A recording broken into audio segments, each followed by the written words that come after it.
Yo soy Ivette. Soy Mariana. Hola, soy Monte. Soy Brandon. Y yo soy Jun.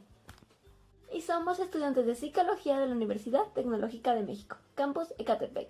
Estamos cursando en el ciclo 19.1 la materia de modelos de intervención en psicoterapia. Es por eso que estaremos realizando una serie de entrevistas a varios profesionales en diferentes enfoques psicoterapéuticos para conocer cuáles son las técnicas, cómo se aplican, etc. Así que comencemos.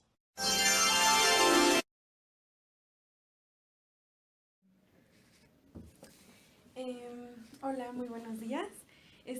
Mi nombre es Ivette y nosotros somos estudiantes de Psicología de la Universidad Tecnológica de México, Campus Ecatepec. Pues el día de hoy nos encontramos, vamos a entrevistar a Susana González, que nos explicará los alcances y limitaciones de las técnicas utilizadas en el enfoque sistémico. Buenos días. Primero que nada, ¿cuál es su formación? Yo soy psicóloga, licenciada en Psicología, egresada por la Universidad Veracruzana, modalidad semestral. De ahí hice una especialidad en terapia de familia, hice otra especialidad en terapia breve, hice un diplomado en tanatología y una maestría en educación. Ok. ¿Qué lo llevó a formarse en este enfoque que sería el psicodinámico? Sistémico, perdón. Bueno, mientras estudiaba en la universidad, yo estudié, la Universidad Veracruzana es una de las universidades pioneras en lo que es el modelo integral y flexible. Ese modelo integral y flexible te permite tomar materias no van seriadas, no, haz de cuenta que los alumnos de primero pueden tomar clases con los alumnos de quinto, de sexto, de séptimo. Entonces cuando yo entro, tengo compañeros pues que ya son avanzados, por así decirlo, en algunas de mis materias, y algunos de ellos eran sistémicos. Una maestra que nos daba intervención en clínica, ella era dueña, bueno, es dueña y directora de una institución que se llama Centro de Atención Familiar, Centro de Atención Familiar, CAPA, y ahí ella promueve lo que es el enfoque sistémico, además de que imparten diplomados, cursos, especialidades en hipnosis ericksoniana. Entonces, cuando yo empiezo a estudiar, yo sinceramente no tenía el objetivo de ser terapeuta clínico o psicólogo clínico. Yo quería ser psicóloga educativa, porque antes de iniciar la carrera yo había sido maestra rural 3 años. Entonces yo quería ser psicóloga educativa porque había visto que había como muchos problemas en la educación, pero más que nada enfocado a las estrategias de enseñanza y a las estrategias que se llevan a cabo con los chicos. Cuando yo entro a la carrera, me meto como voluntaria desde el primer semestre a la clínica de atención comunitaria, porque la facultad donde yo estudié tiene su clínica. Me meto como voluntaria, pero para trabajar en el área de niños, porque era como la especialidad que ya tenía, porque había sido maestra de preescolar y maestra de primaria, y me meto a trabajar problemas de conducta y problemas relacionados al aprendizaje. Cuando ya estoy ahí, la misma directora de la unidad me recomienda enfocarme un poco más a lo clínico y a lo familiar. Al principio tenía como mis resistencias porque pues yo decía, yo no quiero ser psicóloga clínica y yo quiero estar en la enseñanza. Pero al ir viendo todo el conjunto, al menos yo me fui dando cuenta que no podías abordar al niño sin abordar todo lo que es su familia, su contexto. Y entonces, cuando estoy estudiando, ya casi como por el, ¿qué será?, séptimo, la maestra, la que es directora del CAPAF, me invita a hacer la primera especialidad, que sería terapia de familia. Pero es con un enfoque sistémico. Y al principio fue como difícil y fue contrastante, porque ya dentro de la carrera, desde el primero y a partir del segundo, casi todas mis materias son clínicas y empiezo a tener poquitas educativas, y casi todo, hagan de cuenta que ahí en la universidad fue muy rico porque teníamos maestros psicodinámicos, teníamos maestros sistémicos, cognitistas, cognitivo-conductual, entonces pues cada uno como que te empapa de lo que quiere. Entonces cuando llegó a la especialidad ya en terapia de familia, fue un gran choque, porque desde el modelo sistémico no existe la patología, por ejemplo. Entonces todo lo que es DSM-4, DSM-5, CIE-10, empieza a hacer contraste. Porque en el modelo sistémico se habla de hacer funcional a las personas, aún teniendo una patología desde el modelo clínico. Porque cada persona con esa patología puede llegar a ser funcional y puede llegar a vivir en la sociedad de manera que no haga daño a nadie más, sino que esa persona pueda solventar y crecer. Por ejemplo, había un caso que nos explicaban en la especialidad de un joven que tenía delirio mesiánico y que había estado recluido en un psiquiátrico. Cuando es tratado desde el enfoque sistémico, con una corriente en especial que se llama terapia narrativa, que esa es la especialidad en la que yo me inclino más, cuando es tratado desde la terapia narrativa, se lleva al chico a ser funcional y a llevar ese delirio mesiánico a algo que sea práctico para su vida y que no se le dice estás mal o tienes que dejar ese delirio o tienes que hacerlo a un lado, sino en terapia narrativa se hace algo que se llama redefinir la historia. Tienes un don, porque así lo llaman, tienes ese don. ¿Cómo puedes usar ese don al servicio de los demás, pero también al servicio tuyo? Y entonces ese chico se hizo misionero dentro de una asociación religiosa y entonces pudo ir y compartir y cumplir su función desde donde él la veía, ayudando a otros. Y eso le permite hacerlo funcional, teniendo sus alcances y sus limitaciones, se redefinen sus creencias, porque se habla, sí, tiene un delirio mesiánico, quiere ayudar a otros, quiere salvar a otros, pero se ponen ciertos límites dentro de la terapia narrativa, basado en sus creencias. Como que él no va a poder convertir el agua en vino y como que él no va a poder hacer milagros y ese tipo de cosas. Todo eso se redirecciona dentro del modelo sistémico en la terapia narrativa, hasta dónde van a ser sus alcances y hasta dónde él no puede hacer más. Y entonces eso le permite ser funcional, le permite ser práctico y de hecho ha sido un buen misionero en diferentes lugares. Entonces el modelo sistémico es como parte de un principio que es el principio de totalidad, en donde todo forma parte de todo. Y también parte de otro postulado que dice que el todo es más que la suma de partes. Y esos son como los principios principales en los que estamos como centrados. Ok. Entonces, por ejemplo, sería como hacer consciente a la persona del, por ejemplo, en este caso, su patología, pero cómo de esa manera lo puede llevar a los demás contextos, pero siendo él consciente de ello. Sí, partimos desde la terapia narrativa sistémica, se parte de lo siguiente: el problema es el problema, tú no eres el problema. Entonces, si el problema es el problema, tú tienes control sobre el problema. Entonces, la mayoría de las personas cuando llegan a terapia llegan con algo que se llama saturado del problema. Te habla del problema y todo lo que va en función del problema. Siempre es el problema. Pero cuando tú le preguntas, ¿y dónde estás tú en ese problema?, la mayoría de las personas no saben responder, porque solo habla del problema. Entonces, algo que se trabaja también es separar las historias. Separar las historias, ¿por qué? Porque una persona, decimos que es multihistoriada.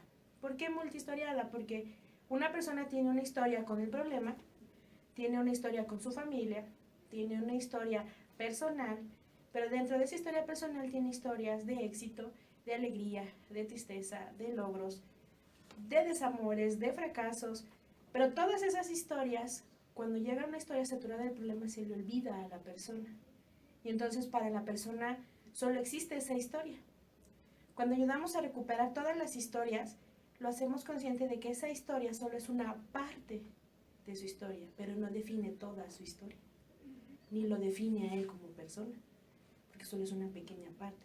Entonces, cuando el sujeto es consciente de que tiene más historias, de que tiene más vivencias, de que tiene más acciones pasadas y presentes, empieza a darse cuenta que ha dado demasiada atención y demasiado peso a una sola historia. A una sola historia. Y entonces comienza a ser consciente. Y entonces ese problema lo puede empezar a dividir en historias. Haz de cuenta que se va haciendo como más rayitas. A ver, es que este problema influye a todos, la mayoría dice. Es que está mi esposo, están mis hijos, está mi mamá, está mi papá. A ver, vamos a separar las historias. ¿De qué manera influyen cada uno de ellos? Y vamos resolviendo historia por historia. Y de esa manera el problema deja de ser grande y se vuelve pequeño. muy cierto. ¿Cuánto tiempo tiene ya ejerciendo este enfoque? Pues desde que terminé. Yo creo, terminé en el 2005. Desde el 2005 hasta ahora. ¿Por qué considera que este enfoque es apropiado para aplicarlo en una terapia o en algún otro contexto? Porque desde el modelo sistémico y todo lo que tiene que ver con la terapia breve, porque van muy de la mano, el modelo sistémico, como es incluyente y no excluyente, tiene diferentes posibilidades o diferentes estrategias. Dentro del modelo sistémico ligado a la terapia breve, porque van juntos, por así decirlo, tenemos, por ejemplo, para trabajar con las personas en busca de soluciones, en busca de posibilidades, modelo estratégico, modelo narrativo, equipo reflexivo, modelo de Milán. Todos ellos son modelos que nos permiten intervenir de manera diferente en ellos. Incluso hay un modelo que se llama modelo centrado en el problema. Y ese modelo, cada uno de ellos, o en ese en específico, es con la que la persona llega centrado en el problema. Pero hay personas, por ejemplo, mira, hay una persona que te dice, y lo escuchas desde su diálogo, tengo un problema y ya no sé qué hacer porque me siento rebasado por el problema. Entonces ya sabes que su intervención tiene que ser centrada en el problema. Pero cuando una persona llega y te dice, es que tengo una situación y ya he pensado como en muchas alternativas, pero aún no me decido por una. Entonces ese es Separar historias. Separar historias, pero eso es otro modelo, en busca de posibilidades. Y cuando te dice, es que ya sé qué quiero, pero no sé cómo hacerlo, eso se llama en busca de soluciones. Y son 3 modelos distintos. Pero por eso tienes que aprender a escuchar muy bien a la persona. Porque desde su discurso tienes que saber qué es lo que busca. Y además hay como preguntas que se orientan. Bueno, ¿qué nos indicaría a ti y a mí que estas sesiones están yendo por buen camino? ¿Cuál sería para ti el primer paso de mejoría que te indicarían que estás yendo hacia donde tú quieres llegar? Y entonces la persona es capaz de decírtelo con sus propias palabras que quiere y hacia dónde quiere ir. Y entonces cuando tú ya estás atenta de eso y te das cuenta que ya lo consiguió, le dices, ¿te das cuenta que estamos en el punto en donde me dijiste que querías llegar? Y entonces lo haces consciente. ¿Y esos modelos son igual que las técnicas que se utilizan en el modelo? Sí. Hay muchas técnicas. Ahí está la técnica de la varita mágica, la de la poción mágica, como por ejemplo, si tú tuvieras una varita mágica y pudieras cambiar de tu vida algo en este momento, ¿qué cambiarías? Muchos dicen a mi esposo, a mi esposa, a mis hijos, a mi trabajo.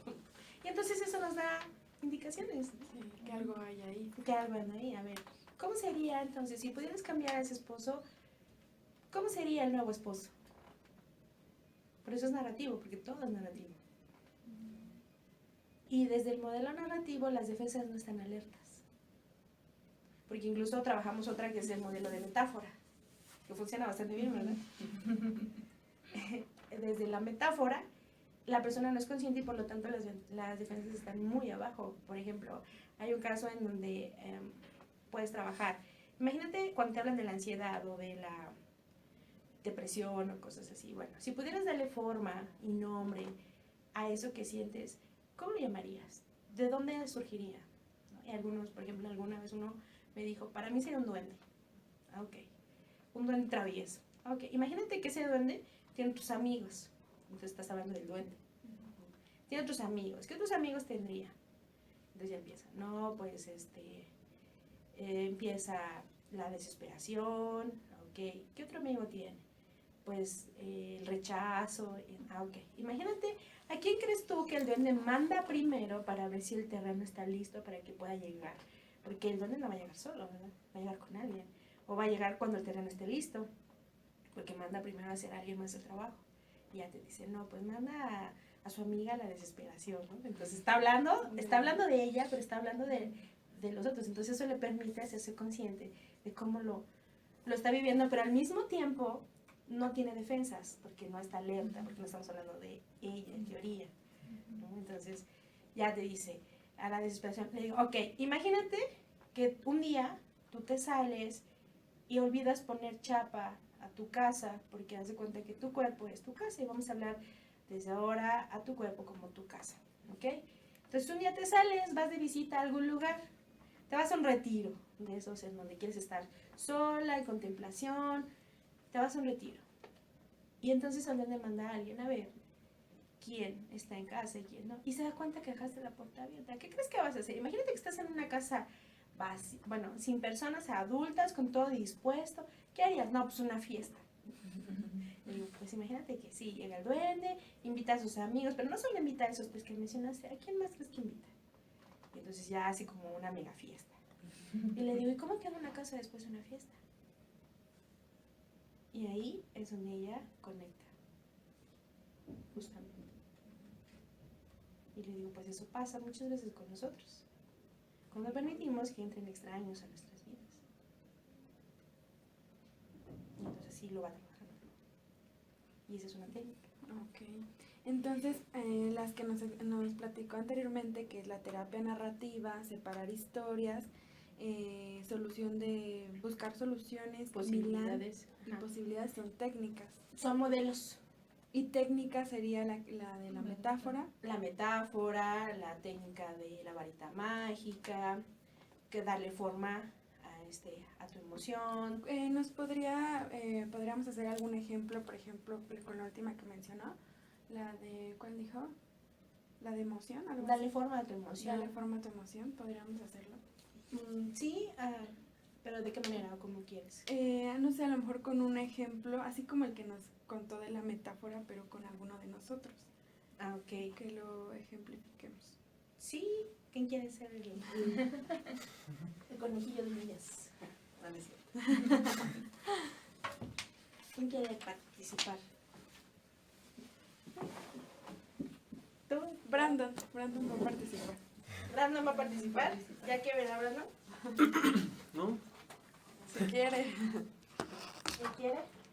Ya no me queda de otra.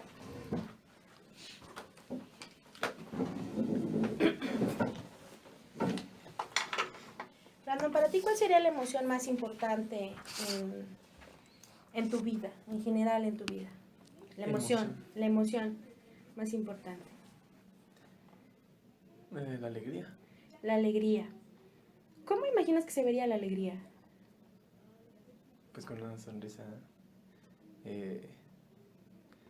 Con una sonrisa tanto en apariencia como en esencia. No sé si me doy a entender con eso.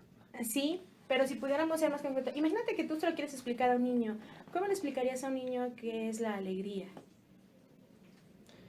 Aquella felicidad que se siente en el interior, que tú dices, estoy feliz y no sé por qué. Ok, y si te dijera yo quiero conocerla, ¿cómo se la presentarías? No lo sé. Esa es la parte importante. Piensa, si tuviera una forma, ¿qué forma le darías?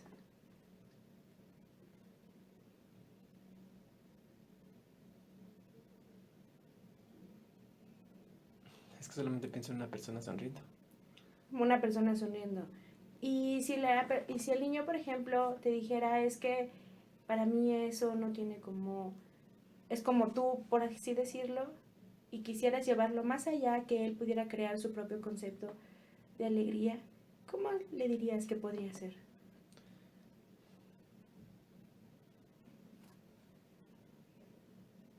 No importa que sea algo raro, extraño. Elevar su energía. O ¿Elevar su energía? Ajá, no, yo le estoy preguntando. Ajá. ¿A eso se refiere? ¿A elevar su...? No. Haz de cuenta que el niño te dice, es como yo te puedo decir, este es un lápiz, te presento un lápiz, pero el niño quiere que le presentes a la alegría. ¿Cómo podrías presentársela? Algo que él pueda ver, observar y quizás darle una forma, en una plastilina incluso. ¿Cómo se vería la alegría para ti?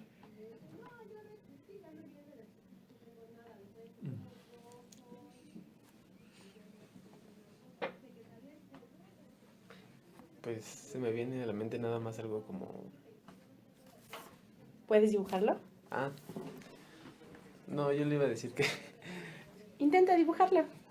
¿Cómo se vería la alegría?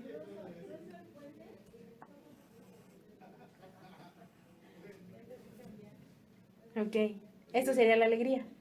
Para mí sí. Para ti sí. Y si te dice el niño, ¿eso parece una boca? Es una boca. Es una boca, ok. ¿Y le pertenece a alguien? ¿A mí? No tiene ojos ni tiene cara. ¿Cómo podríamos saber de quién es? No sé, es que me pidieron que la dibujara. Ok, yo te pedí dibujar la alegría. ¿Pero a quién le pertenece? Esa es una boca. ¿Le pertenece a un marciano, a un monstruo, a un duende? Un ser humanito. ¿Ok? Ok, un ser No sé humano. dibujar. No, no importa, es tu forma. Es tu forma. ¿Qué color tendría? Carne. Carne. Ok. ¿Y estás abierto a que alguien más pueda enriquecerlo? Sí. ¿Sí? ¿Cómo se vería para ti la alegría?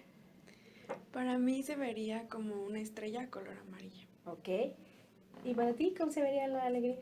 Era algo similar. Aunque también estaba pensando en Alegría de Intensamente de la película. Ok. Ajá, así muy pues, alegre, Amarillo, ¿no? amarilla, así. ¿Y tu propia versión de alegría? Mi propia versión de Alegría. Pues sería similar, me imaginé igual una estrella, 5 picos, igual amarilla. Ok. Ajá. Así es como construimos una emoción. Cada niño, cada persona la construye de una manera diferente. Y le da una forma distinta. Y por ejemplo, aquí pues tuvimos 3 ejemplos, ¿no? Ujú. 3 personas diferentes, todos pensamos diferente. Por ejemplo, aquí mi compañero Brandon, pues como que se limitaba a solo una persona, ¿no? Sí. Y no pensaba en algo más, pero ¿cómo sería una interpretación? ¿O cómo se daría cuenta de la...? Aquí no tenemos todavía interpretación. De hecho, desde lo sistémico no hay tanto una interpretación. El modelo sistémico parte de lo siguiente. La persona es el experto en su vida, no nosotros. Entonces, si para él eso es alegría, está bien. Eso es lo único que importa. Para él está representado así. Sin embargo, en las demás sesiones donde sigamos hablando de la alegría o de la emoción, seguramente su modelo va a cambiar. Pero él es el que lo va a rediseñar. Él es el que le va a dar una nueva forma, un nuevo color. ¿Por qué? Porque ahorita, por ejemplo, yo hablé de la emoción más importante en su vida, elijo la alegría. Pero después lo vamos a llevar a vivir esa emoción. Y entonces cuando la tenga vívida y presente, seguramente no la va a plasmar así, la va a plasmar de una manera diferente. Ok. Por eso es que la va transformando. Porque esto solamente fue a partir de cuál sería más importante, pero no de la vivencia.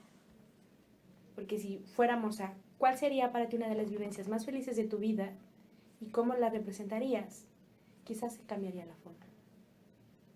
Es diferente. Uh-huh. ¿Cuál sería el objetivo de esta técnica? ¿Cuál sería el objetivo de esa técnica? Una vez que la persona es capaz de darle forma a la emoción, la podemos llevar incluso a la plastilina, la podemos llevar a una historia, a crear una historia con la emoción, y entonces dentro de la historia crear cómo podemos vencer la emoción. Con los niños se trabaja algo que se llama cazando monstruos, por ejemplo, o atrapando monstruos. Entonces, cuando tienen una emoción negativa, le pedimos que le dé la forma de un monstruo, y entonces el niño hace la función, hace en lo real, en una plastilina o en masa, modela al monstruo, y entonces pensamos más él que nosotros, ¿cómo podríamos atrapar ese monstruo? ¿Qué necesitaríamos? Poner trampas, encerrarlo en una cajita, echarle agua para que se desbarate.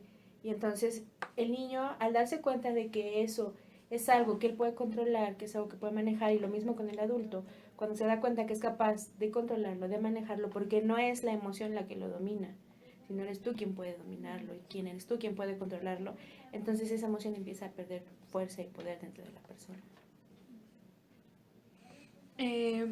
¿Cuál sería una pro y una contra de esta técnica? En algunos casos, algunas personas que son más ansiosas, que son más desesperadas y que quieren cosas prácticas, esto lo ven como algo lento y tardado y pueden llegar a desesperarse y querer irse, porque es así como de, yo no vine a hacer plastilina, ¿no?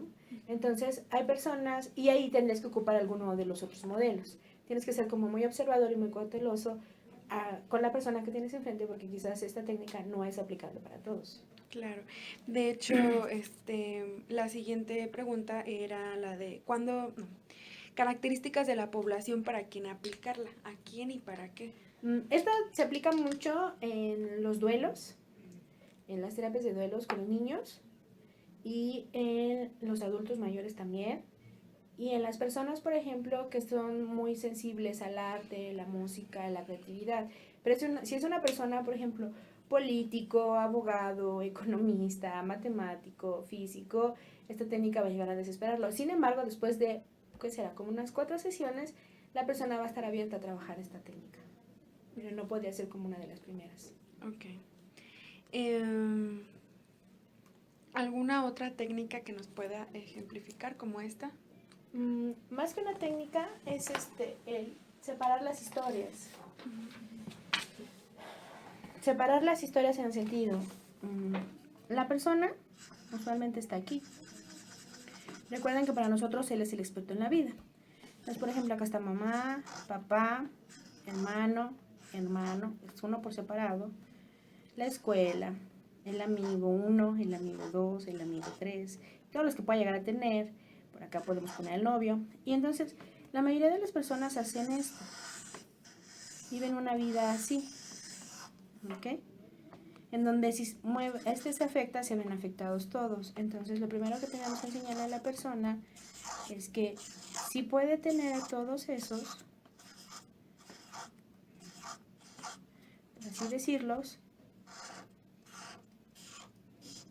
pero separados. De tal manera que si tiene una historia con esta persona, es con esta persona, no con todas. Y si esta visión la pudiéramos ampliar, yo les digo, imagínense que esta rayita la ampliamos con visión microscopio y la hacemos como rayitas, nos daríamos cuenta que tiene pequeñas líneas, como la piel. Visión microscopio. Este eres tú conectado con esta persona. Y entonces esta puede ser tu éxito, una historia de éxito con él, una historia de amor, una historia de alegría, una historia de enojo, una historia de resentimiento, una historia de cuidado. Y entonces posiblemente le estás dando demasiada importancia a la historia de fracaso. ¿Y qué de todas las demás que has vivido con esta persona? ¿No cuentan? ¿No son valiosas? ¿No son importantes? ¿Por qué esta tendría que sobresalir por encima de todas? Y entonces, por eso es que la vida es multihistoriada, porque esta solo es una trama con esta persona y todas las demás. Entonces, cuando tú dices, es que me dejó mi novio, es esta historia y todos los demás no cuentan, todas las demás historias no son importantes. O también sucede, por ejemplo, te enojas con tu pareja, ¿no? Y entonces, ¿qué pasa? Pues llevas ese problema a tu trabajo, a la escuela. Exacto. Y no sabes dividir. Porque lo giras así y no lo separas. Pero cuando aprendes a separarlo, eres capaz de entender que esto le pertenece a esta persona y no a todas las demás. Y eso es distinto. Claro. ¿Esta no es una técnica, es como un modelo?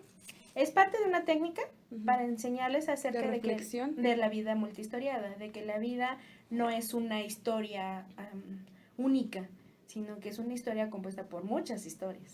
Claro. Y por eso se habla que es multihistoriada. La terapia narrativa, ¿esta en qué consiste? La terapia narrativa consiste justamente en que la persona vaya narrando y vaya redefiniendo su historia. La terapia narrativa hace alusión a las historias de las personas, narran las vivencias, narran las historias. Y es a través de la narración de las historias que nosotros podemos hacer resignificación de una historia. Por ejemplo, una chica o un chico puede decirte, es que mi papá no me quiere, mi papá no me pone atención, mi papá siempre está trabajando, no está ahí. Y entonces tú le preguntas, ¿cómo eso hace de ti una mejor persona? Y eso va a redefinir su visión que tiene acerca de la historia. Porque ya no va a centrarse en la queja de todo lo que su papá no hace, sino es ¿para todo qué? Esto. Cómo eso que tú vives te hace una mejor persona. Y entonces ahora ya nos vamos a centrar en sus habilidades y en sus cualidades. Y vamos a dejar de centrarnos en el problema porque él solo está viendo todo lo que no tiene, pero no está contemplando todo lo que sí tiene. Y entonces redefinimos la historia. Ok. ¿Alguna otra técnica que quieran que nos ejemplifique? Uy, son muchas. ¿En qué consiste lo de la poción mágica que comentabas? La poción mágica es parecido a la varita mágica, pero la poción mágica a veces se utiliza mucho con los niños, principalmente cuando son psicosomáticos.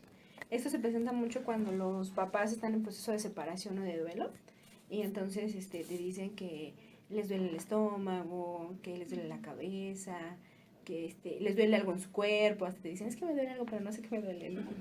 Y entonces le dices que le vas a dar una poción mágica que cura cualquier mal, ¿no? Y entonces, cualquiera el que él llega a tener. Y entonces los niños le dices, pero esta poción no va a funcionar si no la creas tú, porque tú tienes que agregar el ingrediente secreto, ¿no? Y decir las palabras mágicas correctas, y entonces el niño ahí lo ves, ¿no? Y de verdad lo hacemos, ¿eh? O sea, no crean que es solo un juego, sino que de verdad le pones un vasito, le pones como varios elementos y le dices que imagine otros que son los ingredientes secretos, y entonces él se los agrega, y entonces le dices que se va a tomar la poción mágica cada vez que se sienta de esa manera, y entonces de verdad se la toma. Y entonces le dice, ¿y cómo te sientes? No, ya me siento mucho mejor. Entonces es muy interesante verlo, cómo lo va construyendo. Obviamente ya después le vas diciendo que la poción mágica funciona porque él cree en ella y porque él tiene la habilidad y la fortaleza de hacerlo. Que la poción mágica no es tan mágica si no fuera porque él decide que sea mágica. Porque tampoco lo dejas con la idea de que... Y toda la vida. Y toda la vida, no. O sea, eso es el principio para ir trabajando con todo lo demás, pero antes de que termine el proceso sí tienes que aclararle que la función o la poción funciona porque él hace que sea posible que funcione. Es como en la película de Dumbo. Algo así, la pluma, así es, como la pluma mágica. La pluma no tiene poder en sí, sino es lo que tú crees y lo que tú tienes como recursos que hace que funcione. Esa técnica es la que utilizan los doctores a veces para, por ejemplo, cuando ya una persona tiene una enfermedad ya fase terminal, Así y es. que le dan una pastilla de que ya con Un esto se va a placebo. curar, y obviamente el paciente dura un poco más porque se siente mejor de su estado de ánimo. Así es, porque siente que hay esperanza. Sí. Es lo que hacemos. De hecho, esta también se trabaja con las personas en enfermedades terminales o en situaciones de duelo. De hecho, hay medicamentos placebos que son dados para eso. Sí. Pero eso se hace a través de una poción. Ok, entonces, ¿algo más? ¿Algo más que nos quiera compartir usted? Pues para mí es uno de los mejores modelos, ¿verdad? ¿Qué puedo decirles? Es muy integral, pero además te permite conocer como muchas cosas de la persona. Sin embargo, requiere mucho estudio, chicos. Sí puedo decirles que para conocer el modelo y dominarlo tienen que estudiar casi todas las corrientes, desde la psicoanalítica, humanista, gestal, todo, porque integra muchas cosas de casi todo. Sí. Entonces, si tienen que estudiarle, no es así como de, ya salimos, va a ser una especialidad de un año o un diplomado, ya, o sea, no. Sí requieren trabajar un poquito, estudiarle mucho y mantenerse constantemente actualizados, porque la terapia narrativa va evolucionando, es algo que sigue constante. Hay muchos cambios. Y esta se trabaja mucho con las personas que han sufrido traumas muy fuertes, como son, por ejemplo, secuestros, situaciones en crisis como lo que fueron los temblores, huracanes, tsunamis. ¿Por qué? Porque desde la terapia narrativa partimos de un principio, no tenemos que retraumatizar a la persona, sino llevarla a una solución que le dé esperanza de vida. Porque en ese momento lo primero que tienes que hacer es darle esperanza de vida a la persona. Más que cualquier otra cosa tienes que darle esperanza de vida, de que aún vale la pena vivir, de que aún hay más que puede hacer. Porque cuando una persona vive ese tipo de situación ya no quiere vivir. ¿Para qué? Entonces tienes que regresarle la esperanza de vida. Y por eso es muy importante la terapia narrativa. Y se va actualizando. Y hay muchas técnicas, hay muchas para diferentes edades. Y por eso les digo que sí es importante estudiar, reflexionar, analizarla, porque no es así como de, ya me voy a poner a hacer, a dividir las historias, ¿no? Sino sí tienen que estudiar, tienen que ver cómo se hace y trabajar en ello. Claro. Bueno, pues le agradecemos mucho su tiempo y nos ha aportado muchos conocimientos. Le agradecemos. Gracias a ustedes, chicos. Y muchas gracias, Susi. ¿De qué?